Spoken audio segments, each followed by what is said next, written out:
Zbori, zbori mi, izbori mi goro, vo uši mi trinđi, trešti da ti čujem glas.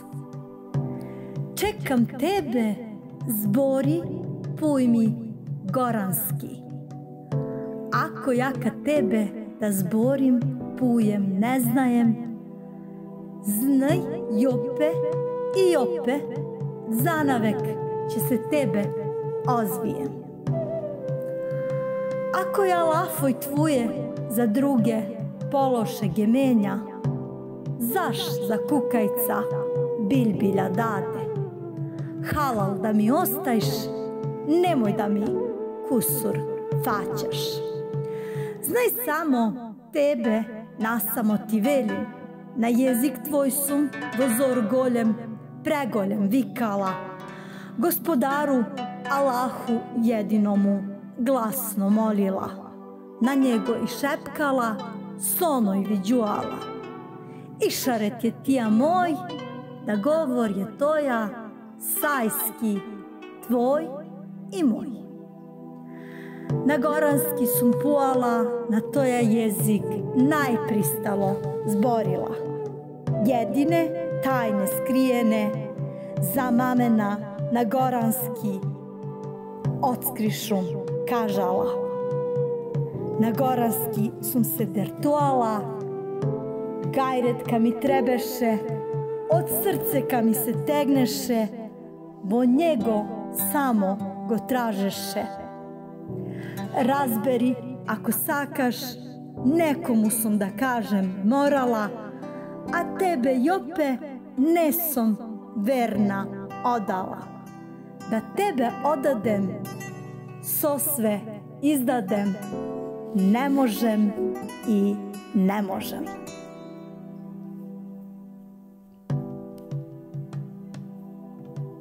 Selam i pozdrav svima koji nas pratite. Dragi naši, dobrodošli u Binin Sahan, dobrodošli ovdje na goru, tačnije u Dragaš, u dom porodice Jamini. Mi smo u potrazi za originalnim, tradicionalnim receptom za fliju, odnosno masnik, kako ga ovdje zovu. Ako ostanete sa nama, imat ćete čast da se družite sa našom nanom i da pogledate kako to ona tradicionalno priprema ovo veoma ukusno slano jelo koje je nezamislivo u različitim prilikama, a najčešće se sprema kada je sofra puna i okićena musafirima, kao što je to danas slučaj. A bez sača i suhog drveća nema ni originalne flije. Naši domaćini su se potrudili, pa je sve na vrijeme pripremljeno. Ovdje ispred magaze već mali snopovi osušenih grančica, jer je u proljeće naš djed krastio voćnjak, pa sve ostavio za sač. A tamo u mutvaku je nana spremna, vatra raspaljena i topao sač. A da vidimo, osim toga, šta će nam sve još biti potrebno. Mi smo sada u magazi ovdje kod naše nane Zenife i sve je spremno. Njen stari mutvak miriše na žar i daje signale nekakve ljepote koju ćemo mi, ako Bog da, kasnije isprobati. Zenife Hanuma, reci ti nama, šta si to sve pripremila za ovaj masnik? Ja sam namazala tepciju sa kravlje maslo. I stavila vodu i malo mlijeka, soli i šećera i ništa više. Soli malo, šećer i ništa više. To je tako nekad bilo. Od malo namirnica se pravilo ovo ukusno jelo. Kad si ga spremala nekad, kad si u stvari prvi put počela da spremaš masnik? Spremala, kod devojčice. Mašala. Od svoje majke si sigurno? Svoje majke, da. Zajedno smo radili. Bravo. To je tako nekada bilo. Majkama se pomagalo. Da. Bravo. I sad to rade i mladi, i svi rade. Vole to da jede svi. I ta kaša za masnik treba biti rijetka, nikako gusta, je li tako? Ne, nije gusta, rijetka. Da bude tanka. Tepsija je vruća. Tepsija je vruća, namazana s maslom. Hajde, ti možeš da počneš. Ajmo da počnemo. Ajde, bismillah. Bismillah, bravo. Evo tu je kaša.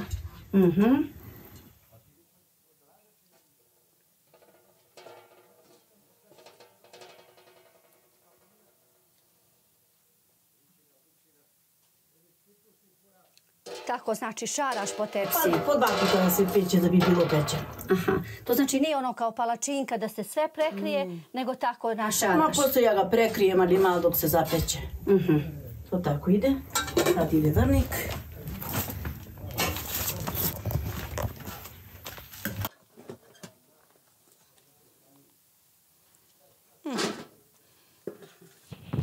Ovdje mu stavim žar. Sad snimanjem si pirke kino. Kjeda lopata.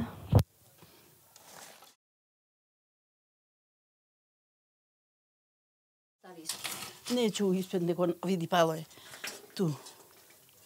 Da ide malo brže. A sad je baš vrućina, mi smo to ladno radili.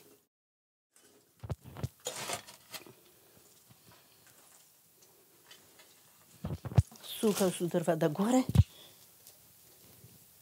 A Nane, reci ti meni, koliko godina si imala kada si se udala? A kad sam se udala, nije bilo ni 16. Ni 16? Ni 16. Jako mlada. Jako mlada. A rekla si mi da si se udala tu u komšiluk, 2 kuće između su stajale. Da. Je li bio isti recept, onaj kao kod tvoje majke i ovaj ovamo koji si kod svekrve zatekla? Isti ostaje, isti. I ova kuća je stajala tad i još, kad sam bila djetova bila kuća i sad i ostala ista kuća. A u drugim selima verovatno se nešto, čini mi se, rekla si mi, drugačije radi. Radi svaki po svome radi.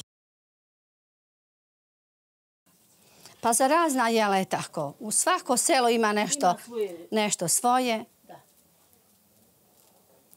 Ti sada to mažeš pravim maslom. Pravim maslom, kravlje maslo, naše domaće. I ja pretpostavljam da će masnik, odnosno flija, kako je drugi zovu, baš zbog tog masla imati poseban miris. Da, pa maslo joj daje. Onaj šmik maslo joj daje. Aha, sad znači sipaš tamo gdje je prazno.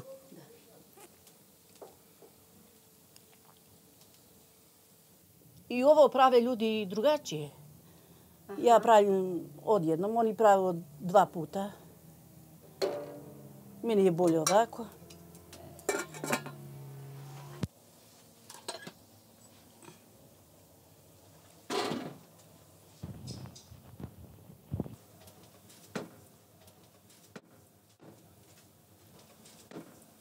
Dok se masnik sprema, ti si svo vrijeme pored sača. Pa je zagori odmah. A reci mi otprilike koliko to sati traje? 2 sata traje to.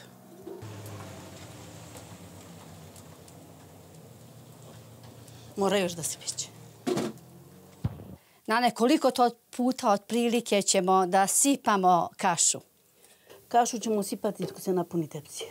Pa, to će biti sigurno nekih 30, 20 puta više. O, više. Više, jel da? Da. I do 50, ja mislim. Biće. Sipanja. 2 sata traje. To je zaista posao koji se radi sa ljubavlju, jel tako? Da. I to se ne pravi svaki dan. To pravimo godišnje, u ljeto djeca kad dolaze. U zimi pravimo, kad nam je hladno.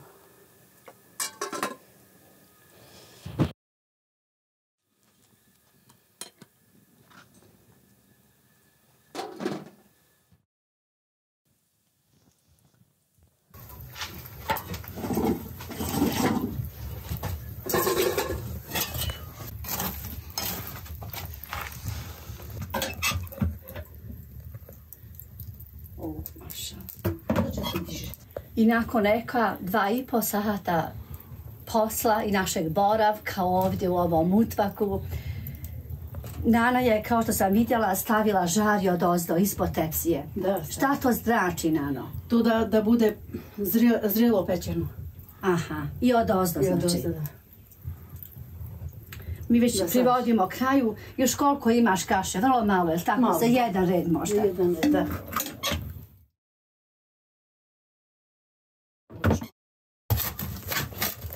Toplo je vrijeme i sad teško je malo.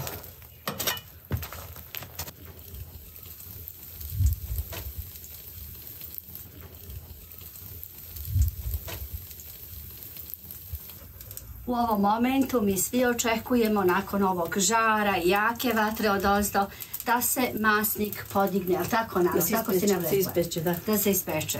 Sada će ona podići sač i mi ćemo da vidimo šta se to desilo. Yes.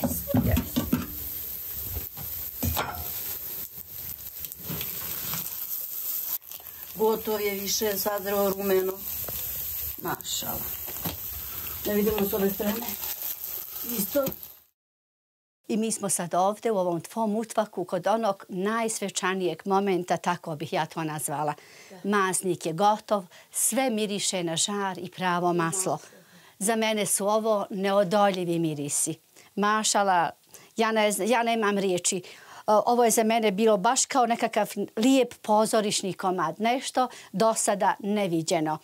A ti ćeš nam sada reći masnik je gotov i šta ćemo dalje? Masnik je gotov, skinemo malo da se oladi i sećemo ga u felije, stavljamo i sipamo med i jedemo i to je sve. Kad se oladi. Taj proces sječenja, to je nešto nalik na baklavu, je li tako? Da, kao fulije da budu. Maznik se pravi kao fulije poslije. Aha, možda i otuda ta riječ flija, zato što se sječe na filije. Da. Hvala ti najlepše. Hajde da ga nosimo na hlađenje, ja sam nestrpljiva. Ono je toplo. Sad će se oladi tu. Zatvorimo vratu i tu je sve gotovo. Neka se oladi. I kao što ste vidjeli, masnik ili flija, sve je gotovo. A da bi sve to bilo onako autentično, originalno, goranski, sa nama je svo vrijeme bila ovdje jedna vesela Goranka. A njoj je pripala čast da ovo ukusno jelo isječe onako tradicionalno na lijepe filije, baš kao što se to nekada rezala baklava. Ja neću ništa govoriti o njoj, nego ću je zamoliti da nam se ona predstavi. Veliko poštovanje. Hvala vam puno što ste došli, što ste izdvojili vreme da nas obiđete i što ste se zainteresovali za našu tradicionalnu kuhinju. Ja sam Zineida Elmazi. Inače sam iz Gore, iz najstarijeg sela, selo Mlike, gdje je najstarija džamija. Starija je i pre Turaka, 200 godina. Inače sam Goranka, ali deklarisana Bošnjakinja. Ono što mene danas posebno raduje jeste činjenica da te vidim ovako odjevenu u toj tradicionalnoj goranskoj nošnji. Hoćeš li mi reći o čemu se radi? Kakva je to nošnja? U vremenu kad sam ja rasla, drugačije je sve bilo. Znači, naše majke su nas učili da održavamo tradiciju, da sve što su oni radili, kao i njihove majke, da i mi nastavimo i da to prenosimo od kolena na koleno. Međutim, već sad je počelo da nestaje, da izumire. Čak u Gori je ostalo samo par tkalja i par žena koje se bave nekim stvarima. Mnoge stvari su nestale. U Gori, znači Gora je prepuna bila kulture, ali nažalost nerazvijena dovoljno svest ljudi napravila je to što se trenutno i desilo. Šteta. Ali hvala dragom Bogu, ovako mlade djevojke i žene poput tebe ipak nalaze motivaciju da se tako odjevaju i da sačuvaju ove prelijepe komade, te tradicionalne stare goranske nošnje. S obzirom da sam ja osoba koja sam i tkala i radila na razvoju i prosto vezana za ove detalje.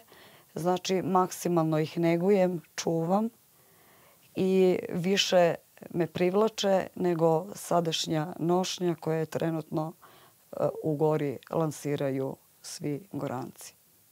Svaka čast. Je li ovo, ti si meni malo prije rekla da je postojala neka svječana nošnja? Ovo je nošnju koju sam ja danas obukla, vezano, pošto smo spremali felije, obukla sam nošnju koja se nosila ujutru, znači žena koja je udata, oblačila ujutru ovu nošnju. Ona je jednostavna, koja je mogla da se opere, pamučna, koja je mogla da se opere do popodnevnog nekog vremena dok se svi poslovi u kući završe. Posle toga oblačila se druga nošnja koja je bila svečanija, okićenija i bila je za neke posebne prilike. Hvala ti, Zino. Hvala ti. Hvala u ime svih koji su ljubitelji takvih stvari. Hvala ti o njihovo ime. Mene si zaista osvojila i bojama i tim finim mekanim bež pamukom. Zaista ovo današnji naš boravak ovdje u Gori je dobio još više na vrijednosti samom činjenicom što si ti bila sa nama. Drago mi je što sam vas oduševila, što sam vam napunila srce. Baš tako. Bukvalno sam i osjetila da je baš tako i... Hvala ti. Hvala. Sad ćemo da krenemo da sečemo felije. To je tako tradicionalno, jel da, Zino? Jeste.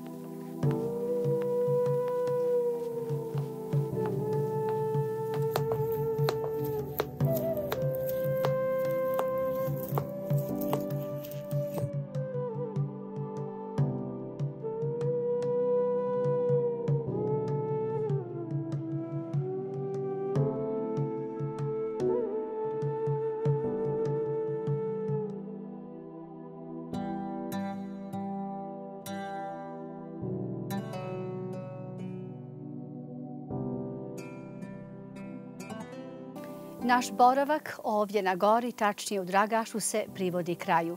Mi ćemo otići odavde prepuni utisaka, a sjećanja ćemo zadugo nositi sa sobom. Ovdje smo upoznali divne ljude. Njihovu kulturu, tradiciju, lijepe običaje, adete i tebijate. U momentima smo ostajali bez teksta. Zaista je sve bilo fascinantno. Naši domaćini su u svojoj sobi postavili sofru, a na sofri pun čanak domaćeg ovčjeg kiselog mlijeka, a drugi čanak pun meda. Tako se tradicionalno služi flija. Miris žara, vatre, miris ovog ukusnog jela je nešto što nas kroz otvorene prozore poziva da uđemo unutra i da zahvatimo. Dragi naši, ako ste bili u Gori, u Dragašu i ostalim mjestima, a niste probali fliju, odnosno masnik, to vam dođe isto kao i da niste bili ovdje. A vi ostanite sa nama još kratko, pa pođimo skupa da pogledamo kako se ovaj masnik razlistava, baš kao listovi nekog starog čitaba.